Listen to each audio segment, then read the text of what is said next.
You're tuned in to Steve Megatron on Altered Geek Unlimited.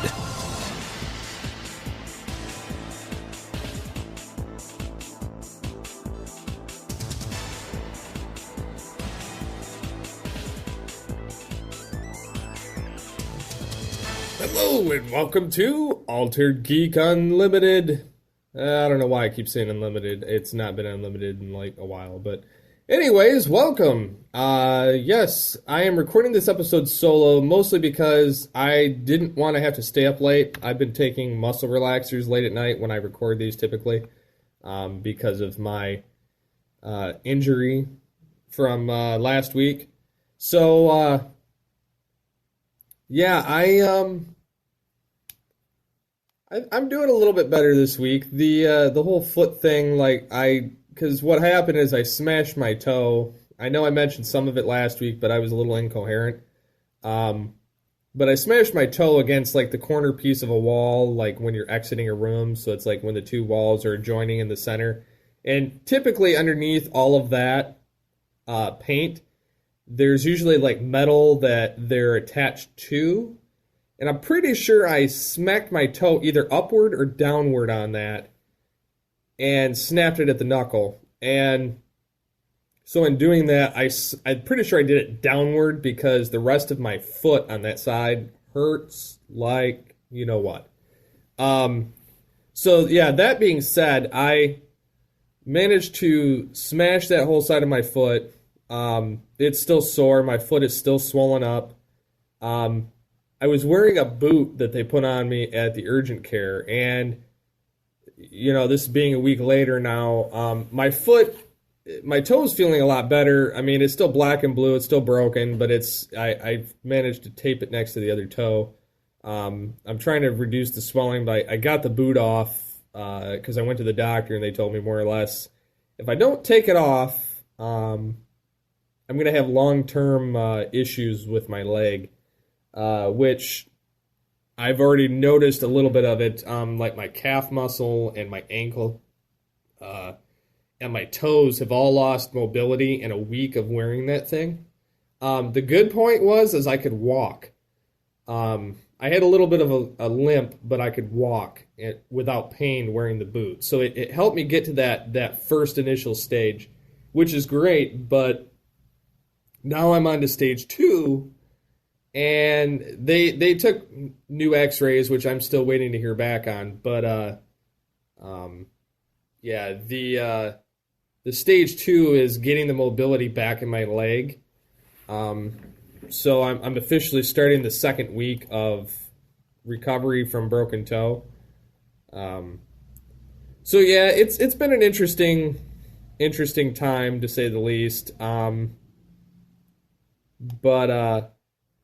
Yeah, so what's been going on in your guys' life lately? I've been doing this, you know, I've been kind of MIA from the internet for a little bit. I've been watching certain things kind of pop up throughout the week. Like I've seen the trailer for Supergirl, and I've seen, the fact that Clark Kent's taking more of a front role, which is kind of odd. I hope that they don't make him the focal point. I know he's in the first 2 episodes, which I'm okay with, but at the same time, like I don't want him to be so recurring that it detracts from Supergirl herself, because I like her being the primary character.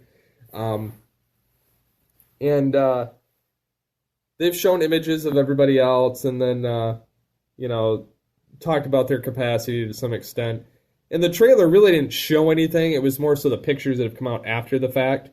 Like you see Superman meeting Martian Manhunter, John Jones.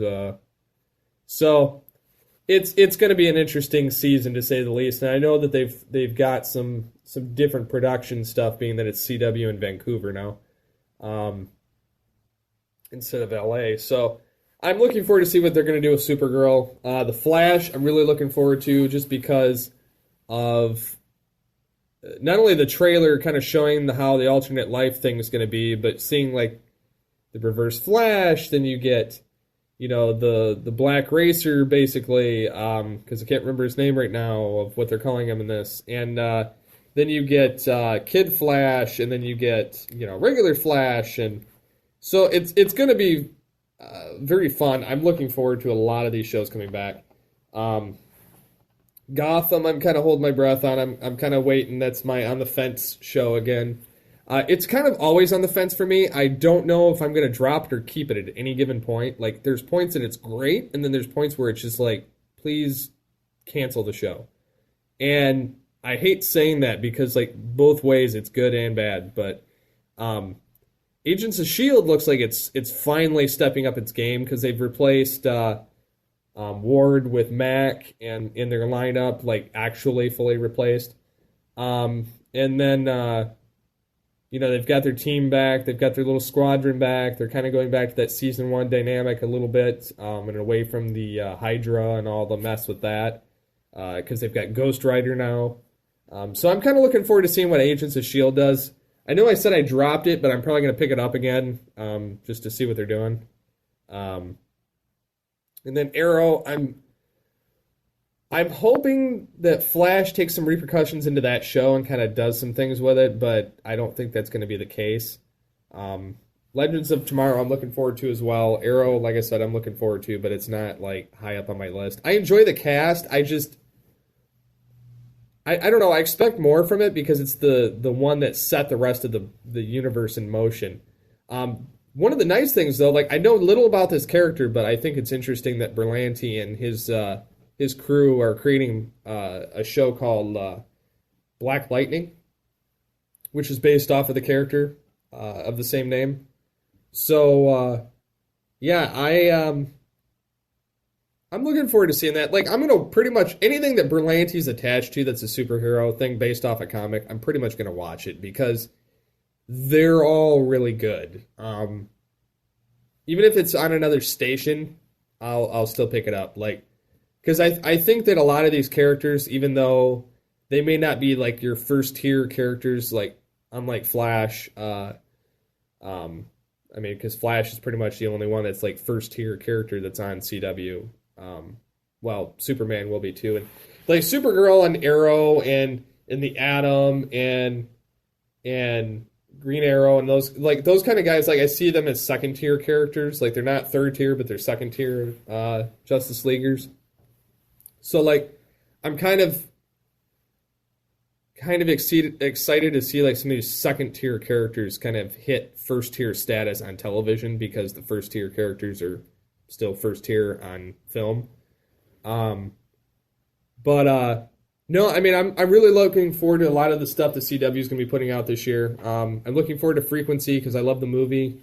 To see what they do with the television show. I'm looking forward to Lethal Weapon because I like the films, and I'm looking forward to what they're going to do with the television show because, again, I like a lot of the actors that are involved too, so it makes it easier for me to jump ship to those shows. But yeah, what do you guys think about that? And then also, we had some awesomeness drop this past week. They dropped... from Justice League, the screenshot, and it's got Batman inside what looks like some kind of a cave or some kind of a ship or something. You don't really get much reference point to it, but he's pulling down a lever, and you see what looks like a Batmobile kind of damaged next to him, and he's wearing like this tactical armor. This new Batsuit tactical armor, which kind of reminds me of, it's kind of reminiscent of Nolan, like Christopher Nolan's universe Batman, kind of like the first and second armor merged with the Justice League or the BVS Batsuit. I like it, but I hope that this isn't like one of the suits that he keeps. I think this is one of the ones that he's going to be fighting Deathstroke with, or like some of the Parademons or something like that, which I'm perfectly fine with that, as long as he keeps going back to the other suit. Then I'm cool with it. But he's got some kind of weird goggles on that kind of remind me of Batman Beyond. So it's very blacked out, which I'm kind of sad about. I missed the gray aesthetic from BVS of the suit and keeping with the black cowl and cape, and black gauntlets and boots. But I mean, I'll get over it. But I'm kind of sad about that they've done away with the gray and gone all black again. I think they've killed this black, all straight black Batman in the films, like, for the past, like, 25 years. Because honestly, I don't want to see it anymore. So, but yeah, I mean, I'm fine with the suit. I really like it. I don't know what to think yet. I'm still happy that it's this version of Batman and not the Bale version. I didn't much care for that because I didn't find him as, he was more of a gruff, gotta beat him up kind of Batman, which I didn't find interesting at all. I found him to be kind of, yes, it was real world, but it was kind of lazy because in the third film they finally explained that Bruce Wayne knows how to fix things on his own without help. And you know, I get that he needs Lucius Fox to some extent, but like at the same token, like Batman is a tactical and detective genius. And we really didn't see much of that get used in the Nolan universe. So I know that they're talking about having that happen in this universe, which I'm excited about. Plus, you get to see a lot of Batman's gadgets. You get to see a lot of his fighting style. So a lot of that's really nicely put together. So I don't know if you guys have noticed this, but IDW next week is going to be starting Revolution. And what Revolution is there finally is a time, like Revolution is in conjunction with, it's IDW and Hasbro are basically making an epic five-part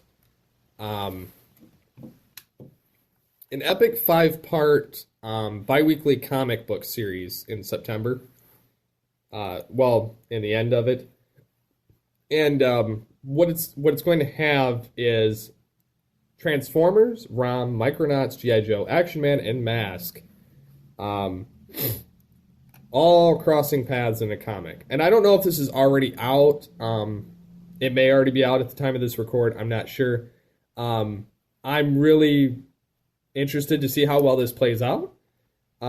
Because it's a lot of Hasbro's properties. And I know that they're talking about doing this in the film universe. So if this translates well in comic, it might be a good formula for the films because the only thing I hope they don't do is screw it up and make them look nothing like whatever they're supposed to be, kind of like the Transformers films. And I don't mean to harp on the Transformers films. I just find them to be they're very poorly written films. They're very action-packed, they're very adventure-y, and they're fun. They're not intelligent by any means, but they're fun. And it's one of those movies that I'll watch when I want to watch just a film that's got Transformers involved, and you know, it's kind of a shut your brain off moment, and I'm fine with that. Like I'll that's that universe. I get it. I'm not gonna be one of those like, oh, it has to be G1 or I hate it.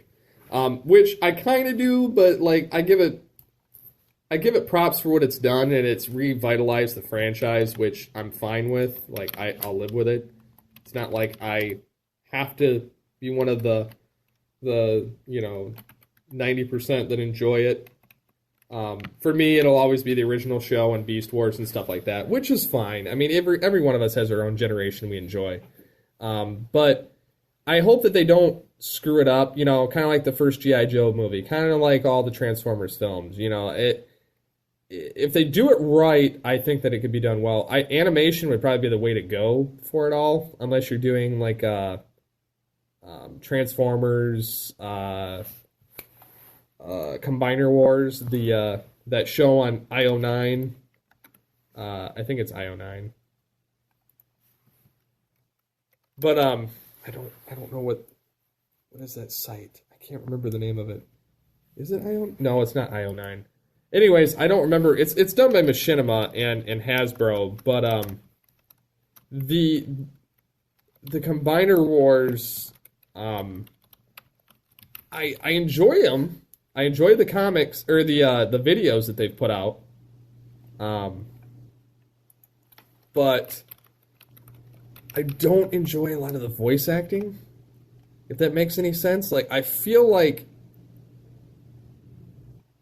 they just grabbed people because they were YouTube famous and they threw them in the videos to do the voices, and a lot of the voices just sound so freaking off, or very weak for the characters that they're portraying. I mean, you get standouts like, all the female cast is pretty much great. I have no backlash for that. Megatron, I'm kind of, I don't know. I feel like they could have got, it's Go90, by the way, that site that it's on. But I feel like they could have gone and found somebody that can do the voice better. And as of this point, they've got 7 episodes out. I think I've watched up through 6. I still got to watch 7. But I mean, don't get me wrong. The animation's great. I like the cel shaded. It kind of reminds me of the video game Transformers Devastation, which I loved. Very similar animation style. I really like it. But a lot of it's just the voice acting I can't stand. Plus the 5-minute videos that just kind of, I don't know, it just kind of irks me. I feel like, I mean, this is very much in the vein of G.I. Joe Resolute. Like, they had, interesting voice acting, but they all sounded the same pretty much. And then they had, like, really great animation, and they had what G.I. Joe should have been the entire time if it was, like, more realistic.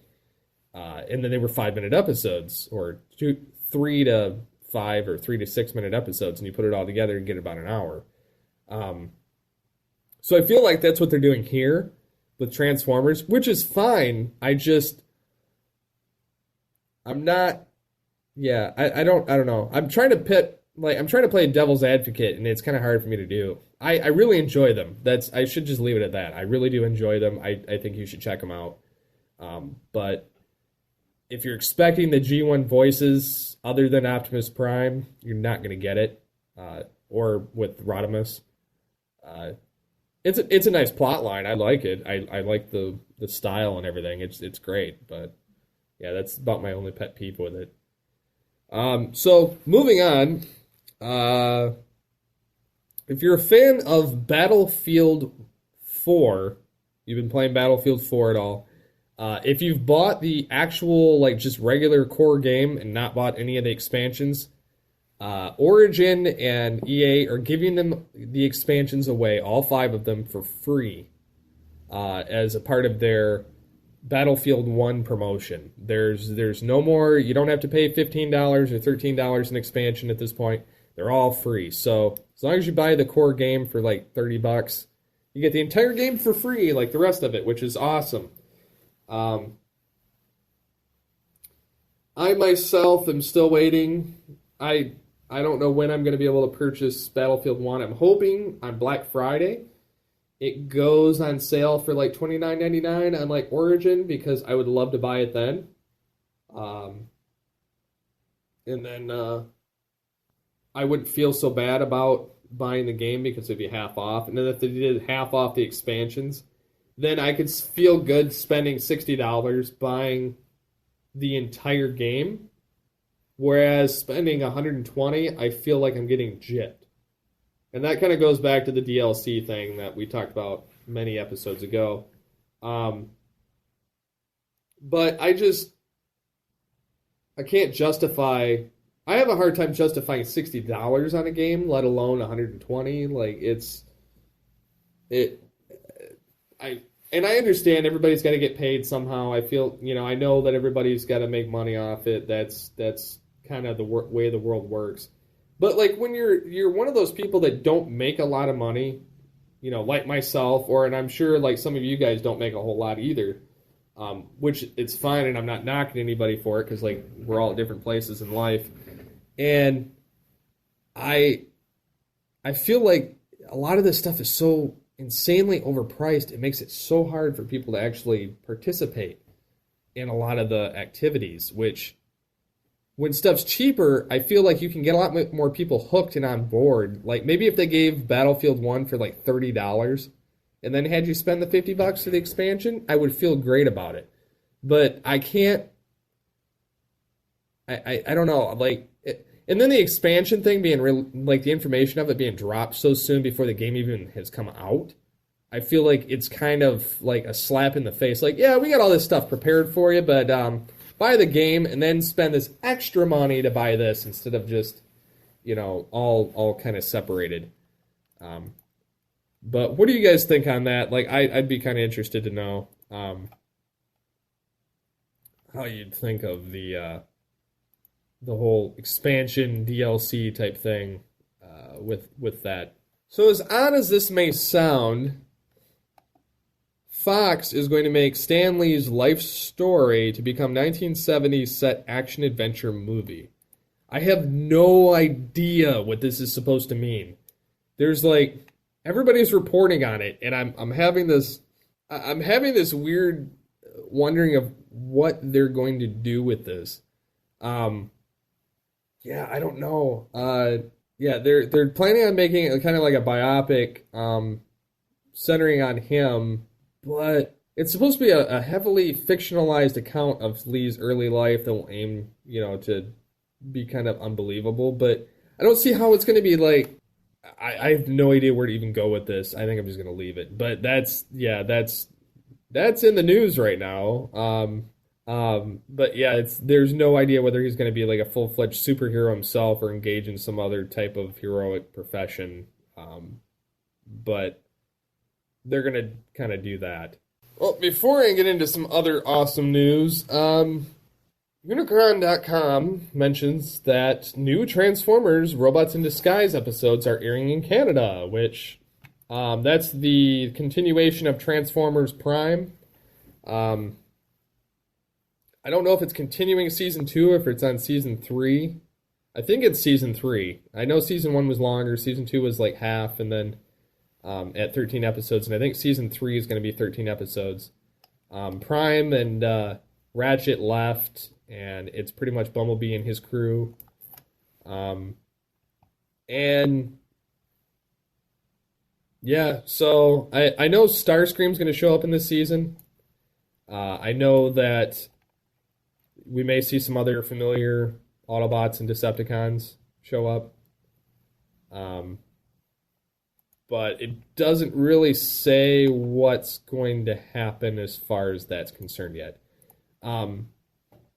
But yeah, I'm going to be checking that out because I like the actual show. I mean, it's kind of in between Rescue Bots, like in tone, and Prime. So like you get some heavier hitting, but it's like episodic, and it's like this overall storyline's kind of there, but it's very episodic week to week, and then it's not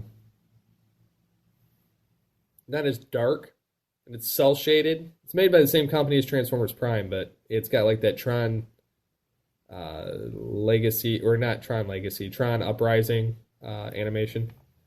And then in other news, Adam Nimoy's documentary For the Love of Spock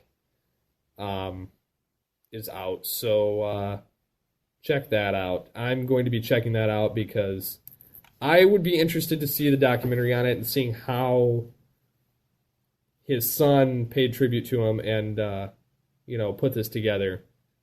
But it says live long, and then it's got a picture of, the 1960s Spock on it with some kind of space effect over him with white in the background. It says For the Love of Spock. But yeah, definitely check that out. I'd be interested to know who's watched it and what you guys think on that because it's Star Trek and its 50th anniversary. So switching gears a little bit, I've been, as you know, live streaming on YouTube. And I finally figured out why my audio was doing the echo effect. And it's because I didn't realize that my microphone was double in there. So it was also like slowing me down with lag, but I was also getting double microphones, so I had an echo effect. But once I got that figured out, I was able to do that last Battlefield 1 stream before the game went off on September 8th. And I've gone back to Battlefield 4. I haven't really played a lot of it since I've injured my foot because I just can't sit for very long. It makes it difficult for me. So, because I can't keep my leg from fidgeting with... I've been having muscle spasms since I messed my toe up, so... and my foot. But, yeah, if you guys want to play the game with me on there, I'm Steve Megatron on the game, so it should be kind of easy to find me. That's my name on Origin. I'm going to be playing primarily PC. I'm debating, and I'd be curious to find out what people are thinking on this too, but have you guys ever thought about stop getting the consoles? And what I mean by this is consoles at this point are basically PCs. They're glorified PCs that you're paying, $400 or $500 for this machine that's no longer a console. It's an entertainment device that does what a PC does. And so, like, my personal thought on this is I'm not buying a next-gen console. I bought the last one, the Xbox 360, when it hit the Black Edition, the Elite style, when it came out with the Kinect. I bought it the 4 gig, and then I later bought a 250 gig hard drive for $30 at a used gaming store. So,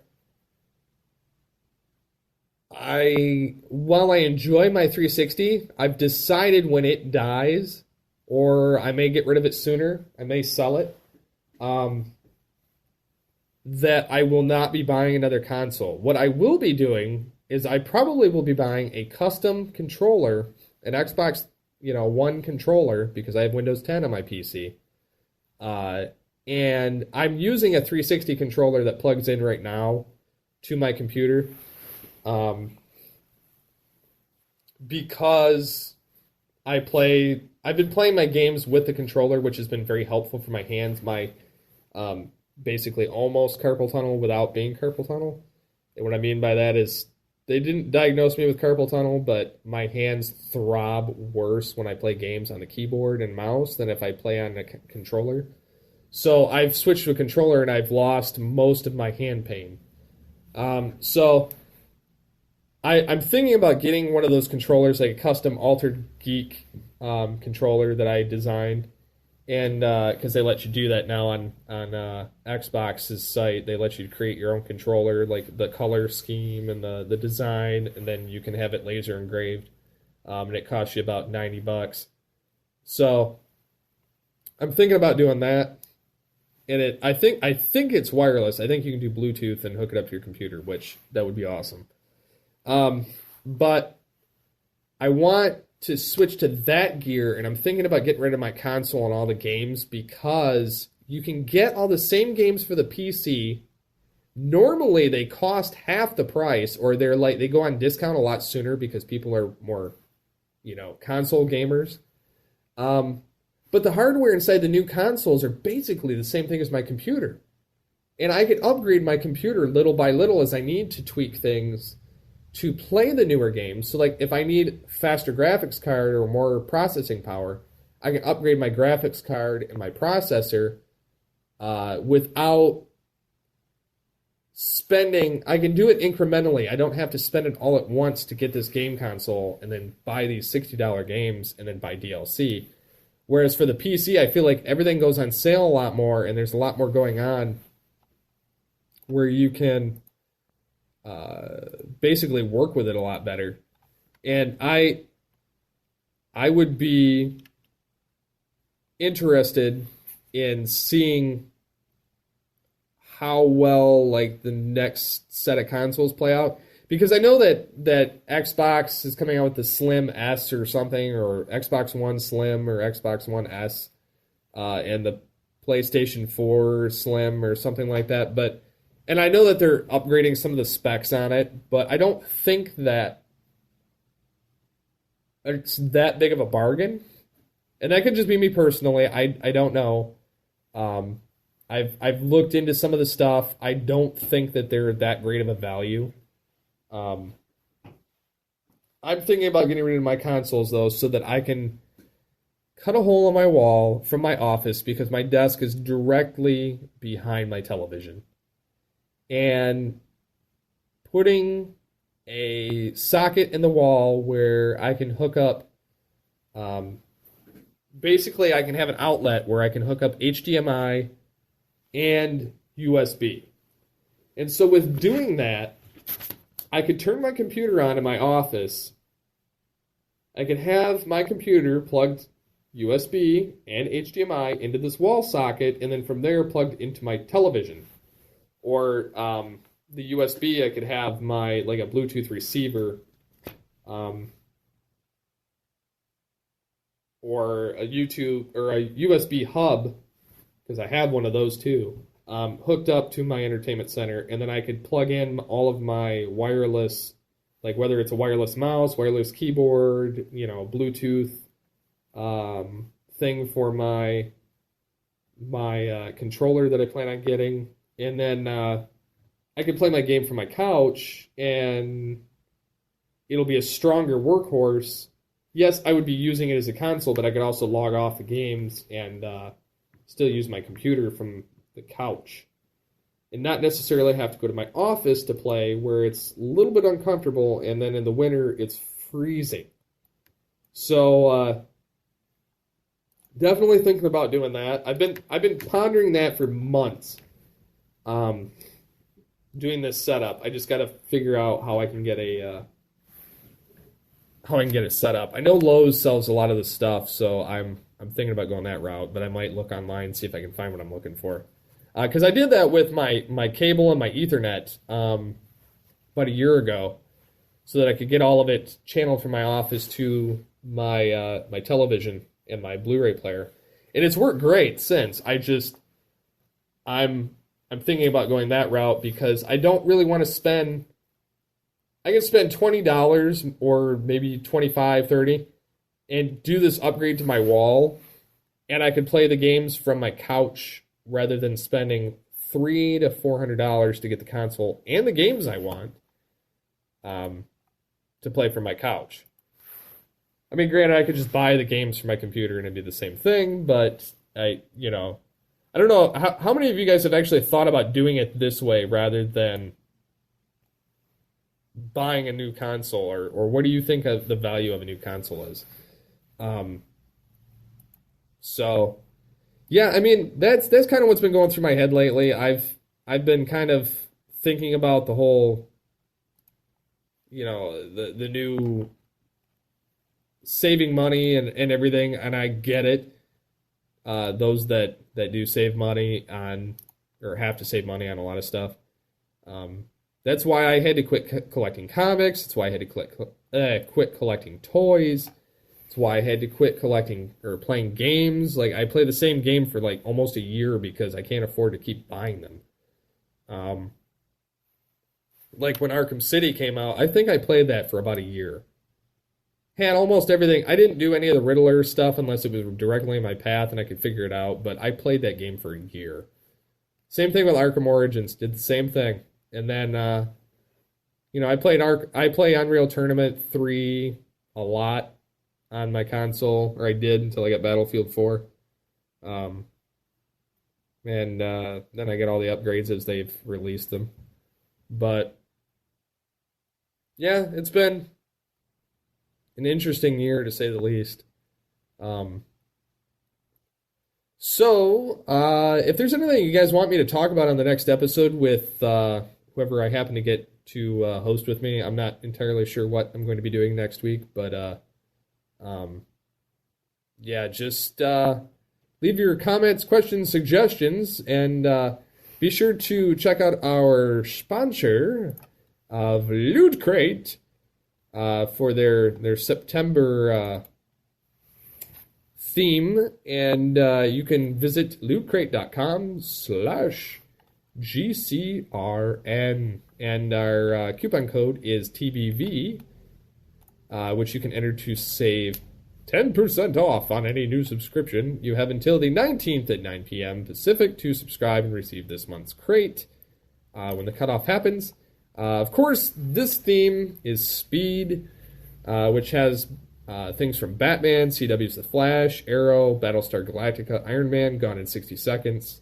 So if you have a need for Speed, be sure to check that out. So they're going to also have Sonic stuff and Transformers stuff and Mario Kart. And so yeah, definitely check out Loot Crate. Be sure to check them out. They're a sponsor of the show. So I guess until next time, get altered, get geeky with the Altered Geeks. See you next time.